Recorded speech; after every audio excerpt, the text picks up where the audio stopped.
College admission 2025 2025 college ভর্তি নিয়ে গুরুত্বপূর্ণ একটি ভিডিও। তোমরা যারা দ্বাদশ শ্রেণীর পরীক্ষা দিয়েছো, তোমাদের রেজাল্ট এখনও পাবলিশড হয়নি। সামনেই তোমাদের রেজাল্ট, তারপরে তোমাদের কলেজ ভর্তি এবং বিস্তারিত ফর্ম ফিল আপ পরে হবে। কিন্তু কোনো জায়গায় আগে থেকে এন্ট্রেন্স পরীক্ষা কিন্তু তোমাদের দিতে হয়, অর্থাৎ প্রবেশিকা পরীক্ষা দিতে হয়। সেরকমই প্রেসিডেন্সি বিশ্ববিদ্যালয়েও প্রবেশিকা পরীক্ষা নেয়। সেটা কবে থেকে ফর্ম ফিল আপ শুরু হচ্ছে এবং কতদিন পর্যন্ত চলবে, যারা প্রেসিডেন্সিতে স্নাতক স্তরে ভর্তি হবে ভাবছো, তোমরা ভিডিওটি দেখো এবং সকলের মধ্যে শেয়ার করে দাও।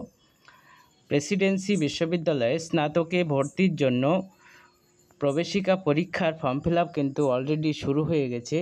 অনলাইনে ফর্ম ফিল আপ শুরু হয়েছে এবং এই প্রবেশিকা পরীক্ষার যে ফর্ম ফিল আপ সেটা এপ্রিল মাসের 28 তারিখ পর্যন্ত চলবে। পরীক্ষা হবে 21 এবং 22 জুন, অর্থাৎ জুন মাসের 21 তারিখ এবং 22 তারিখ কিন্তু এই প্রবেশিকা পরীক্ষা হবে। ফর্মে কোনো ভুল হলে তা সংশোধন করা যাবে 30 এপ্রিল থেকে 2 মে পর্যন্ত। ছাত্রছাত্রীরা তাদের অ্যাডমিট কার্ড ডাউনলোড করতে পারবে 6 জুন থেকে 22 জুন পর্যন্ত।